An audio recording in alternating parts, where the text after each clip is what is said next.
الرحمن الرحيم وعنده مفاتح الغيب لا يعلمها إلا هو ويعلم ما في البر والبحر وما تسقط من ورقة إلا يعلمها ولا حبة في ظلمات الأرض ولا رطب ولا يابس إلا في كتاب مبين۔ ترجمہ: اور اسی کے پاس غیب کی کنجیاں ہیں جنہیں اس کے سوا کوئی نہیں جانتا، اور خشکی اور سمندر میں جو کچھ ہے وہ اس سے واقف ہے۔ کسی درخت کا پتا نہیں گرتا جس کا اسے علم نہ ہو، زمین کی اندھیریوں میں کوئی دانہ یا کوئی خشک یا تر چیز ایسی نہیں جو ایک کھلی کتاب میں درج نہ ہو۔ اس آیت میں اللہ رب العزت نے عقیدہ توحید پر عقلی دلائل دیے ہیں۔ اللہ رب العزت کہ یہ جو عقیدہ ہے، عقیدہ توحید، ایک ہے کہ اللہ رب العزت اکیلے ہیں، اللہ رب العزت ایک ہیں، اس کو جاننا کہ اللہ رب العزت اللہ کے ساتھ کوئی شریک بھی نہیں ہے۔ نمبر 2، اللہ جیسا بھی کوئی نہیں ہے، اللہ کی ذات میں بھی کوئی شریک نہیں ہے کہ دوسرا کوئی الہ ہو، اور اللہ جیسا بھی کوئی نہیں ہے کہ اللہ کی صفات کسی اور میں پائی جاتی ہے۔ ایک یہ ہے کہ ہم اس کو جان لیں۔ دوسرا ہے اس عقیدہ توحید کو ماننا۔ جانتا تو ہے کہ اللہ ایک ہے، اللہ اکیلے ہیں، لیکن جاننے کے ساتھ ساتھ اس کو ماننا کیا ہے کہ جب اللہ اکیلے ہیں تو پھر میں اپنے مسائل کا حل اللہ کے پاس لے جاؤں، میں اپنی مشکلات کا حل اللہ کے پاس لے جاؤں، پھر میں اللہ ہی کو سب کچھ سمجھوں، اللہ کے علاوہ جتنے ہیں سب کو اللہ کا محتاج سمجھوں۔ یہ جاننا اور ماننے میں فرق ہے۔ اس آیت میں اللہ نے عقیدہ توحید، 2 صفت جو اللہ کی ہیں ان کا ذکر کیا۔ نمبر 1 علم، نمبر 2 قدرت۔ اللہ کا علم ایسا ہے کہ اللہ ہر چیز کو ہر وقت اور ہر وقت ہر طریقے سے جان رہے ہیں۔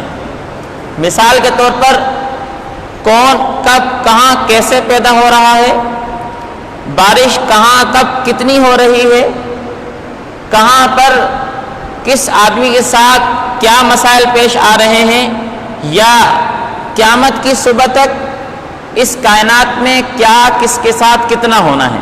اللہ ہر چیز کو ہر وقت ہر طریقے سے جانتے ہیں، یہ ہے اللہ کا علم۔ دوسری ہے اللہ کی قدرت، کہ اللہ کو قدرت تامہ، قدرت کاملہ، ہر چیز پر ہر وقت مکمل اختیار حاصل ہے، کہ اللہ جیسا اختیار، اللہ جیسی قدرت کسی انسان، کسی ذات کے پاس نہیں ہے۔ یہ ہے اللہ رب العزت کی قدرت۔ قرآن مجید کی جو آیت ہے وَعِنْدَهُ مَفَاتِحُ الْغَيْبِ، یہاں پر غیب کا لفظ آیا ہے۔ غیب کا معنی کیا ہے؟ ایک غیب کا معنی ہے جو ہم کرتے ہیں کہ مجھے کسی چیز کا علم نہیں ہے۔ ایک غیب کا معنی یہ ہے، اس ترجمے کے اعتبار سے کہ مجھے کسی چیز کا علم نہیں ہے، اس کے اعتبار سے مطلب یہ بن سکتا ہے کہ مجھے علم نہیں ہے، فلاں کو علم ہے۔ یہ ہے غیب کا معنی۔ اس معنی کے اعتبار سے پھر ہمارے ذہن میں اشکالات، سوالات، آگے پیچھے سے شبہات پیدا ہوتے ہیں۔ تفسیر مظہری میں غیب کا جو معنی کیا گیا ہے وہ یہ کہ اس دنیا میں جو چیزیں ابھی تک وجود میں نہیں آئی، قیامت کی صبح تک اس دنیا میں جو چیزیں ابھی تک وجود میں نہیں آئی، وہ چیزیں یا وجود میں آ چکی ہیں، دنیا میں وہ چیزیں وجود میں آ چکی ہیں، لیکن اللہ نے ابھی تک اس کی اطلاع کسی کو نہیں دی۔ دونوں چیزوں کا علم سوائے اللہ کے کسی کے پاس نہیں ہے۔ سارے اشکالات ختم ہو جائیں گے۔ یہ تفسیر مظہری والے نے غیب کا ترجمہ کیا ہے کہ غیب کا معنی یہ ہے کہ وہ چیزیں جو قیامت تک وجود میں آنی ہیں، ابھی تک نہیں آئی ہیں، اس کا علم یا آ چکی ہیں لیکن ہم میں سے کسی کو ابھی تک اس کی اطلاع نہیں ملی۔ ان دونوں چیزوں کا علم سوائے اللہ کے کسی کے پاس نہیں ہے۔ اب ہمارے سامنے غیب، جو غیب کا کیا ہے مطلب آگے پیچھے سے پھیل رہے ہوتے ہیں، وہ سب کے سب ختم ہو گئے۔ مثال سمجھیں گے، وہ چیزیں جو ابھی تک وجود میں نہیں آئی، بارش اس دنیا میں کہاں، کتنی، کب، کس ٹائم ہونی ہے، اللہ کے علاوہ کسی کو نہیں پتا۔ ایک مثال دے رہا ہوں، یا وجود میں آ چکی ہے لیکن اللہ نے ابھی تک اس پر کسی کو مطلع نہیں کیا، اطلاع نہیں کی۔ ماں کے پیٹ کے اندر رحم میں جو بچہ ہے، اس بچے کے بارے میں اللہ کے علاوہ کسی کو علم نہیں ہے کہ یہ بچہ نیک ہوگا، یہ بچہ بد ہوگا، اس بچے کی طبیعت کیسی ہے، یہ لڑکا ہے لڑکی ہے۔ آج کی سائنسی تحقیق میں وہ 4، 5، 6 ماہ کے بعد جا کر بتاتے ہیں کہ لڑکا ہے لڑکی ہے، 4 ماہ سے پہلے بتا ہی نہیں سکتے۔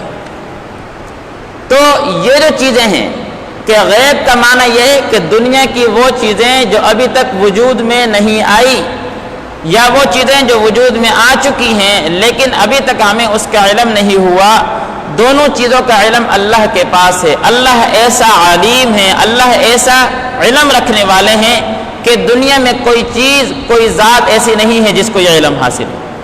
وَعِندَهُ مَفَاتِحُ الْغَيْبِ، اگر ترجمے کی طرف دیکھیں گے، اللہ نے فرمایا وَعِندَهُ، یہ عِندَهُ کا معنی ہے اس کے پاس، اس کو پہلے ذکر کیا۔ مفسرین کہتے ہیں یہ حصار کیا جا رہا ہے کہ سوائے اس دنیا کے، سوائے اللہ کے کوئی ذات ایسی نہیں ہے جس کے پاس اللہ کے ساتھ ہر چیز کو محیط کر دیا ہے، کہ اللہ کے علاوہ کوئی ذات ایسی نہیں ہے جس کے پاس کیا چیز، مفاتح الغیب، غیب کی کنجیوں کے علم ہو، اللہ کے علاوہ کوئی نہیں ہے۔ نمبر 2، مفاتیح، مفاتیح جمع ہے، اس کا مفرد یا تو مفتح میم کے زبر کے ساتھ آتا ہے، یا اس کا مفرد مفتح میم کے زیر کے ساتھ آتا ہے۔ اگر اس کا مفرد مفتح میم کے زبر کے ساتھ آئے اس کا معنی ہے خزانے، اور اگر میم کے زیر کے ساتھ آئے اس کا معنی ہے کنجیاں، چابی۔ دونوں معنی کر سکتے ہیں کہ اللہ رب العزت وہ ذات ہیں جن کے پاس غیب کے خزانے بھی ہیں، اللہ رب العزت وہ ذات ہیں جن کے پاس غیب کی کنجیاں بھی ہیں۔ آگے فرمایا لا یعلمها، بات تو واضح ہو گئی کہ اللہ کے علاوہ کوئی ذات ایسی نہیں جس کے پاس غیب کے خزانے ہوں، اللہ کے علاوہ کوئی ذات ایسی نہیں جس کے پاس غیب کی کنجیاں ہوں، بات پوری ہو گئی۔ لیکن آگے فرمایا لا یعلمها الا هو، دوبارہ ذکر کیا اللہ کے علاوہ کوئی نہیں جانتا، پھر دوبارہ ذکر کر دیا ہے لا یعلمها الا هو، کوئی نہیں جانتا غیب کے خزانے کو، غیب کی کنجیوں کو مگر ایک اللہ کے۔ تو کتنا حصار کے ساتھ اور کتنا ہی جو ہے نا معنی کو اللہ کے ساتھ جو ہے نا جوڑا جا رہا ہے۔ اسی کے پاس غیب کی کنجیاں ہیں جنہیں اس کے سوا کوئی نہیں جانتا۔ پھر آگے تفصیل کی، فرمایا وَيَعْلَمُ مَا فِي الْبَرِّ وَالْبَحْرِ، اللہ جانتے ہیں سمندر کے اندر کیا چیز ہے اور خشکی کے اوپر کیا چیز ہے، ہمیں نہیں پتا۔ اللہ کے علاوہ کوئی ذات ایسی نہیں ہے جو اس ٹائم بتا سکے کہ سمندر میں کیا کیا چیزیں موجود ہیں اور کس حالت میں ہیں، ہمیں نہیں پتا، کوئی ذات نہیں بتا سکتی، نہ نبی، نہ ولی، نہ کیا نام اولیاء، کتب، ابدال، کوئی بھی نہیں بتا سکتا کہ اس وقت زمین سمندر کے اندر کیا کیا چیزیں کس حالت میں موجود ہیں، خشکی کے اوپر کیا کیا چیزیں ہیں۔ فرمایا وَيَعْلَمُ مَا فِي الْبَرِّ وَالْبَحْرِ، اللہ وہ ذات ہے جو خشکی اور سمندر میں جو کچھ ہے اس سے بھی واقف ہیں۔ وَمَا تَسْقُطُ مِن وَرَقَةٍ إِلَّا يَعْلَمُهَا، زمین پر اس ٹائم پوری دنیا میں درخت سے جو پتا گر رہا ہے اللہ اس پتے سے بھی واقف ہے۔ کوئی ذات نہیں جانتی، کوئی نہیں جانتا کہ کہاں پر کون سے درخت کا پتا کس ٹائم کہاں گرے گا، کسی کو بھی پتہ نہیں ہے۔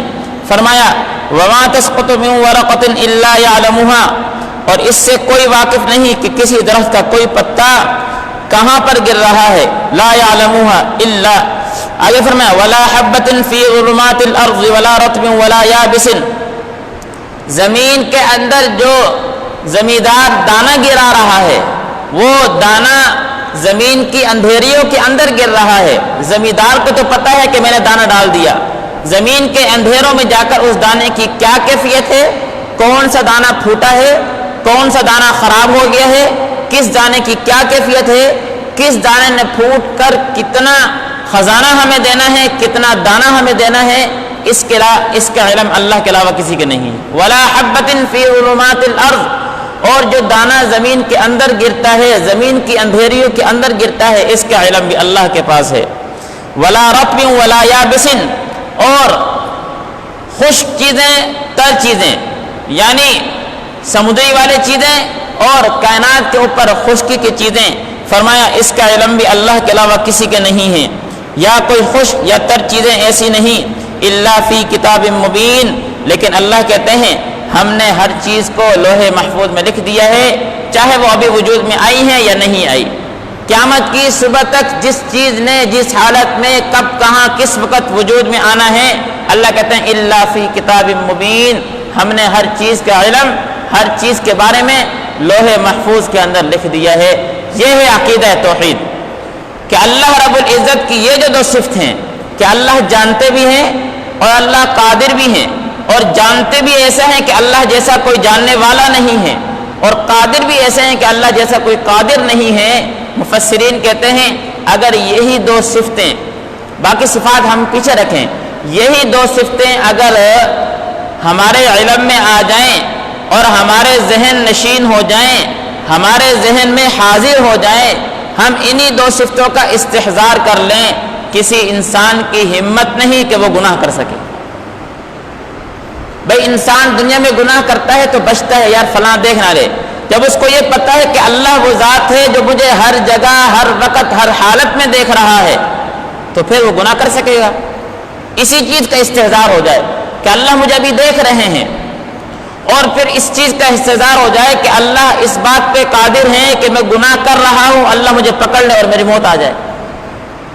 جب اس چیز کا میں استحضار کروں گا، مفسرین یہ کہتے ہیں کہ یہ ایسا نسخہ ہے، یہ دو صفات ایسی ہیں کہ انسان کو گناہ سے روک سکتی ہیں، اللہ کی نافرمانی سے روک سکتی ہیں۔ اللہ تعالی ہمیں ان باتوں کو سمجھنے کی توفیق نصیب کرے۔